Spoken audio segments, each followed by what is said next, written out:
Bonjour à toutes et à tous, c'est Ama, j'espère que vous allez bien, j'espère que vous avez passé un bon week-end. Il s'est pas passé grand chose ce week-end, une petite accélération, haussière tranquillement préparée par des Asiatiques en ce début de semaine, en ce lundi dans la nuit. On va en parler bien sûr, Bitcoin, Ethereum, avec ce mur vendeur en daily qu'on arrive assez bien à percevoir sur ce premier arrêt. Si on venait à le breaker, ce serait plutôt un signal haussier. On regardera par rapport à cette énorme divergence haussière qui n'est actuellement que potentielle. L'avalement de bougies en weekly n'a pas eu lieu comme je voulais l'avoir pour avoir et confirmer cette divergence haussière. Donc elle reste potentielle jusqu'à preuve du contraire. Et vous avez aussi un membre sur Twitter ou une personne sur Twitter qui a été repartagée plusieurs fois par rapport à une méthode de wake-off. Je trouve ça plutôt intéressant de vous en parler. On commence maintenant. Avant de commencer, je vous invite toujours à rejoindre le Discord des rois du marché. Vous trouverez le lien dans la description à l'intérieur. Je vous mets à disposition ma stratégie qui s'appelle la stratégie des 4 rois. N'hésitez pas à l'utiliser, vous en imprégnez, vous en inspirez pour vous aussi trouver votre propre style d'investissement, que ce soit sur le court, moyen, long terme.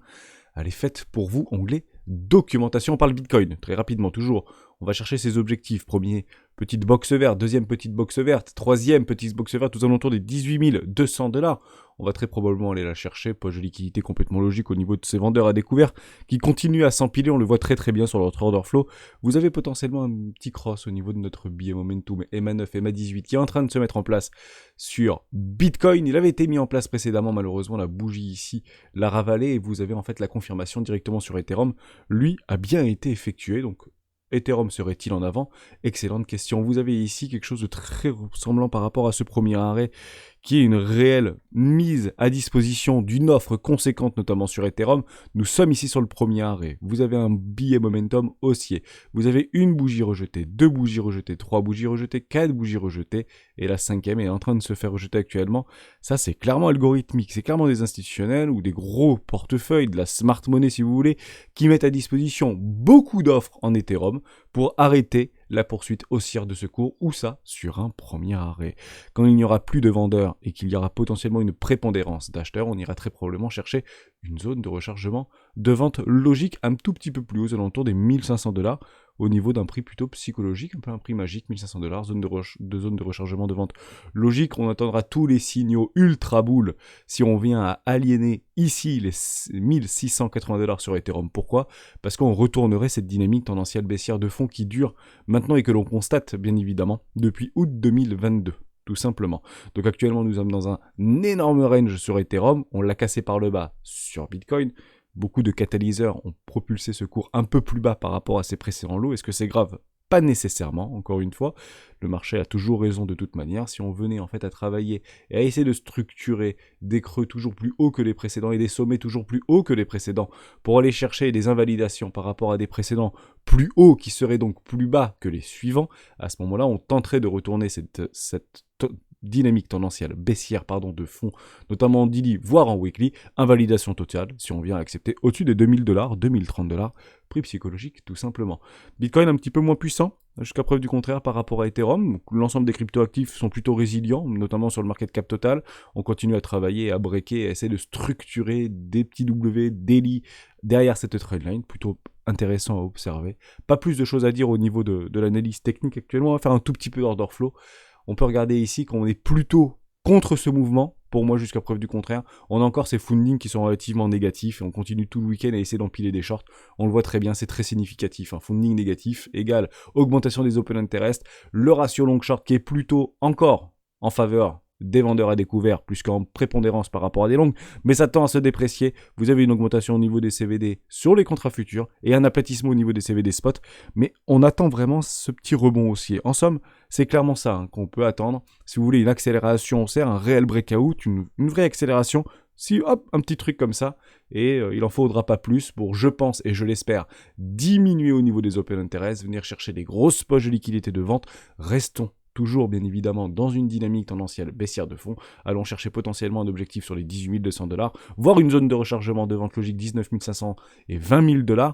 Il y a une méthode de wake-off qui a été partagée par une personne sur Twitter. Je trouvais ça plutôt intéressant parce que c'est très bien représenté. Si vous utilisez la méthode de wake-off, ici vous avez un Spring, le test, le LPS. D'ailleurs, on suit parfaitement sa phase A, phase B, phase C, phase D, phase E. On rentre bientôt dans la phase E, et il a un objectif potentiel, j'imagine, dernière poche de liquidité au-dessus de ses précédents highs ici, entre les 19 500, 20 000 $, vraiment un prix psychologique qui a une énorme résistance. Il y en aura bien sûr avant, vers les 18 500 $ au niveau des résistances.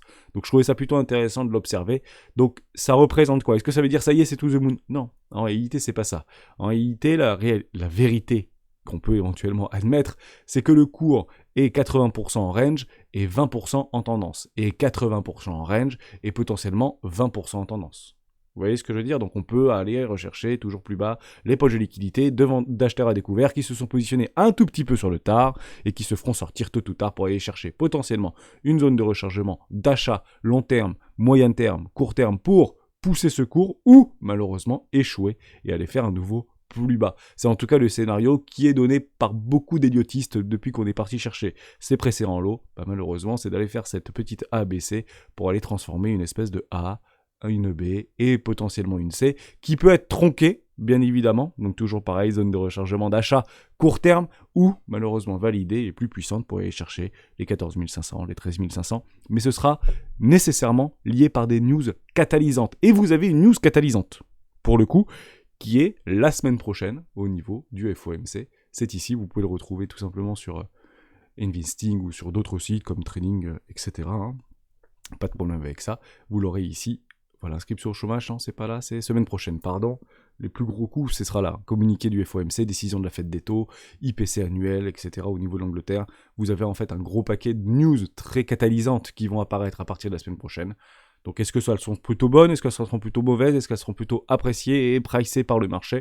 On attendra bien sûr l'ouverture de Wall Street tout à l'heure, mais jusqu'à preuve du contraire, on est plutôt neutre. On continue ce petit rallye. On est en train de travailler cette petite trainline sur le S&P 500. Tout porte à croire qu'on pourrait potentiellement la breaker et aller chercher nos objectifs de cours aux alentours d'une zone de rechargement de vente logique de 4200 points, 4500 points, pourquoi pas jusqu'à la fin de l'année. Non, ni plus ni moins, il ne faut pas du tout se l'empêcher, mais ce sera très probablement catalysé. Peut-être que Jérôme Powell nous laissera la possibilité d'apprécier une continuation haussière et potentiellement des invalidations bear au niveau du S&P 500. Et toujours pareil, on peut très bien aller chercher des invalidations de plan bear pour aller chercher un haut toujours plus haut que le précédent pour retourner cette dynamique tendancielle haussière. Et ça prendra plusieurs mois, peut-être un joli rallye au printemps. On a le temps chez les rois, tout simplement. Pas plus de choses à dire. Juste une question, on en avait discuté avec Dastar, il n'a pas voulu le partager dans le Discord, parce qu'il n'en était pas sûr, donc éventuellement je vais faire partager l'intégralité de la communauté. Donc c'est Dastar qui nous propose ça et qui nous partage ça. Il est tombé sur un truc en regardant son Google Trend. Donc c'est pour aller chercher la notoriété des recherches et des mots-clés ou des phrases-clés sur Google partout dans le monde. Donc il a mis Bitcoin, tout simplement, et en fait on voit et on observe très bien qu'au niveau des recherches autour de Bitcoin, c'est le néant total au niveau de l'Asie, et notamment au niveau de la Chine. Par contre, au lieu de mettre Bitcoin, vous mettez Ethereum, vous avez en fait une recherche qui est extraordinairement élevée, notamment en Chine. Est-ce que quelqu'un pourrait potentiellement nous éclairer? J'ai essayé un petit peu de chercher, honnêtement je n'ai pas trouvé. Donc est-ce que c'est un bug technique ou pas? Je ne sais pas. Par rapport à cette recherche, est-ce qu'ils ont tout simplement blacklisté le mot Bitcoin de toutes les recherches, qui n'est pas complètement impossible, et ils n'ont tout simplement pas blacklisté le mot Ethereum, mais ça veut dire aussi que les Asiatiques et les Chinois sont quand même très, pas friands, j'ai pas envie de dire ça, mais très intéressés, très à l'écoute en tout cas des marchés crypto, si vous le souhaitez. Si vous avez éventuellement quelques pistes de réflexion ou d'information par rapport à la véracité de ce qu'on est en train d'observer, ça nous intéresse pour le coup et je me ferai un plaisir de le partager dans la vidéo de demain. N'hésitez pas à le proposer dans les commentaires. On se fait 3 petites news super intéressantes qui vont en fait se succéder. La première, c'est le géant des crypto-kraken qui avait annoncé la semaine dernière un licenciement de 30%. Apparemment, 30%, ça semble être la règle, puisque Bybit l'annonce également la semaine dernière, c'était juste avant de partir en week-end, 30% de ses employés au niveau de Bybit. Donc je vous laisserai le lire, vous avez eu beaucoup d'informations sur ce sujet-là.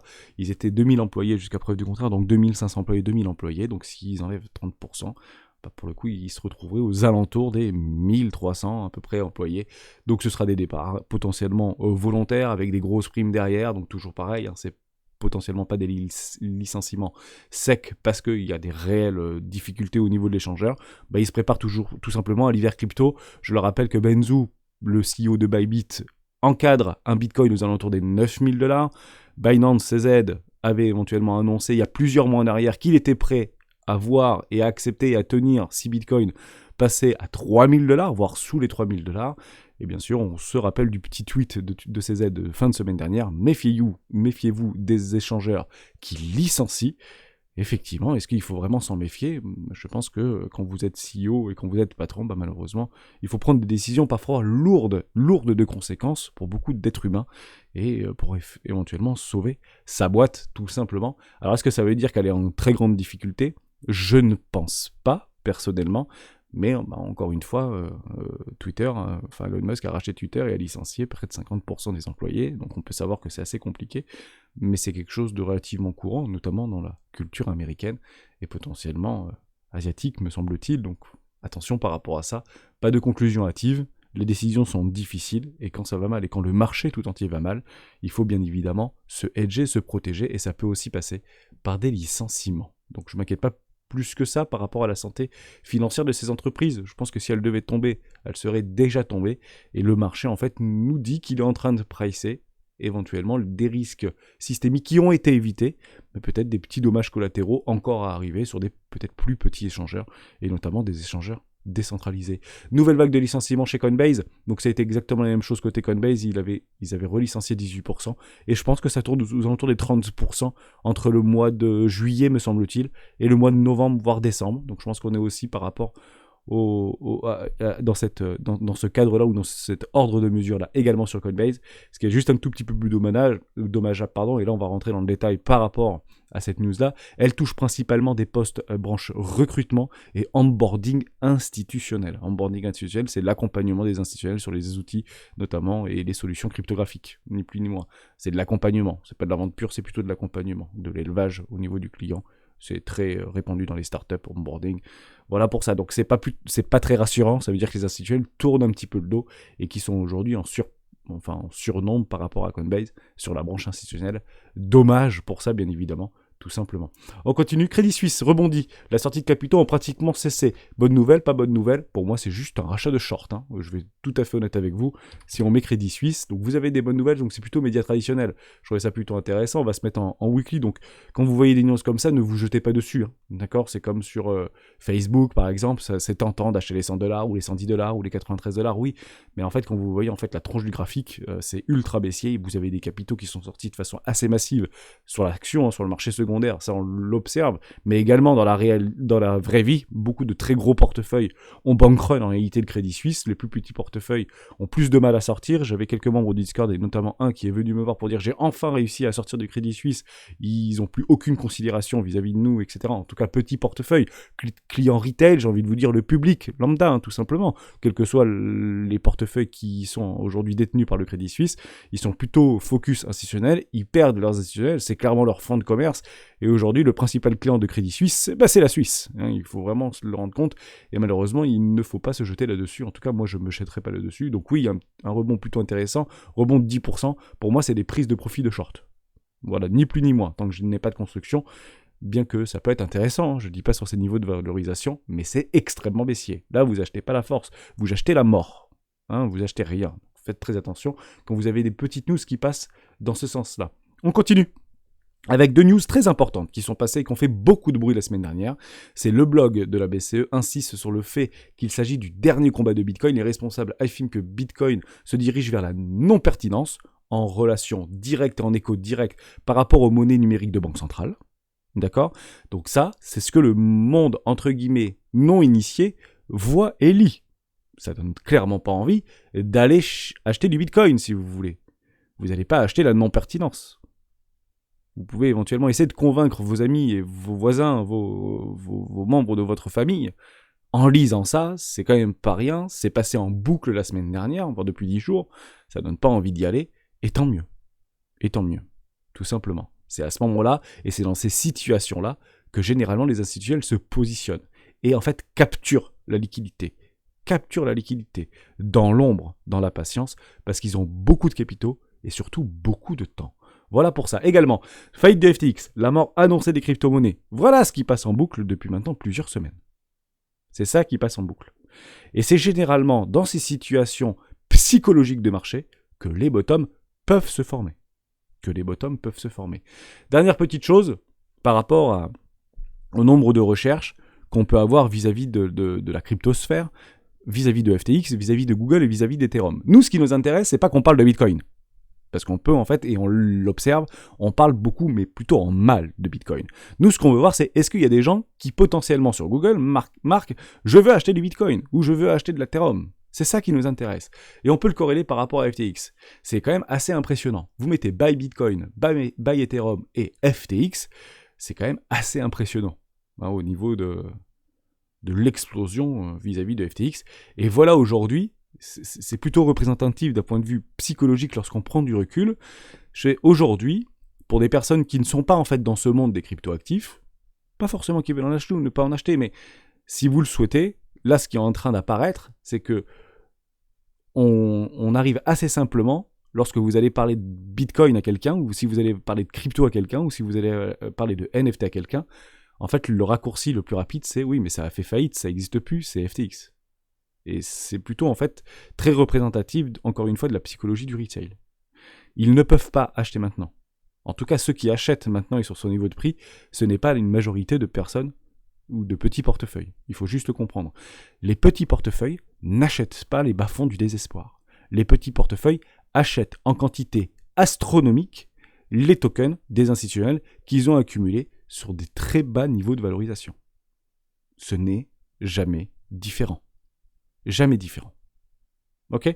Voilà pour ça. Donc, en tout cas, voilà, je vous ai à peu près repeint, et c'est toujours intéressant de se le mettre dans la tête. Pourquoi ? Parce que on a des doutes. On a des doutes. Et si cette fois-ci, c'était différent ? Et si cette fois-ci, ils réussiront réellement à tuer Bitcoin ? Mais soyons raisonnables et raisonnés. On ne les prendra pas, leur monnaie de banque centrale. Personne ne comprend ce que c'est. Donc, à part nous les donner, jusqu'à preuve du contraire, parlez-en à ceux éventuellement qui sont l'extérieur, si vous voulez, de ces marchés crypto.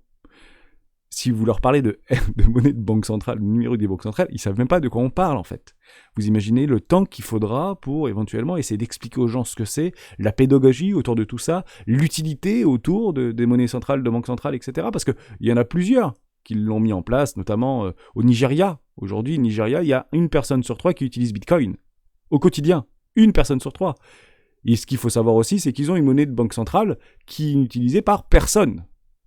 Mais ça, on n'en parle pas. Donc on est en train de faire des trucs sur les monnaies de banque centrale, mais tout le monde s'en fout et personne n'en veut. C'est ça la réalité. Donc je pense, personnellement, que la communication qui sera faite prochainement autour de ces monnaies numériques de banque centrale seront un cheval de Troie pour Bitcoin. Et je pense qu'on parlera surtout de Bitcoin. Tout simplement. Voilà pour ça. Je vous ai dit tout ce que je voulais vous dire. On finit juste sur mon petit prono. Toujours intéressant. J'ai quelques personnes qui sont en train de se hedger, notamment Knokoti. Alors, on va te regarder un petit peu. Donc, toi, tu es plutôt d'accord pour dire que c'est Kane en anglais, donc attaquant anglais, qui éventuellement sera le meilleur buteur, et la France, qui sera championne du monde en 2022. Néanmoins, tu paries contre la France. Intéressant. Tu te hedges, c'est ça ? Attention par rapport à ça. Également, toujours intéressant d'aller chercher des points. Donc 1-0 pour le Sénégal, malheureusement. Ça ne s'est pas passé comme ça, mais vous en avez d'autres. El Manolo, pareil. C'est Messi, meilleur buteur. France, ici, hop, on avait dit que c'était 1-0 pour l'Australie, bien évidemment. Monsieur se hedge. Son prono, 0-1 pour l'Australie. Mais c'est effectivement Messi le meilleur buteur. Encore une fois, 0 pour l'Argentine. Tu vas pas gagner si jamais c'est Messi, parce que c'est pas le meilleur buteur, c'est dommage. Il fallait pas choisir Messi éventuellement. Voilà pour ça, mais bravo, tu as éventuellement allé dans le sens de ton équipe, parfait, ton prono était très bien au niveau de la différence de but. Donc c'est toujours très intéressant de les regarder, vous les avez, on peut tous les voir bien évidemment, toujours intéressant de les regarder. Et Hermès, 37e position, bravo, je me suis hedgé, mais je n'ai pas parié contre mon pays, comme vous pouvez bien sûr l'imaginer. Voilà, j'ai dit tout ce que je voulais vous dire. N'hésitez pas à le partager en fait sur les commentaires par rapport à cette information-là.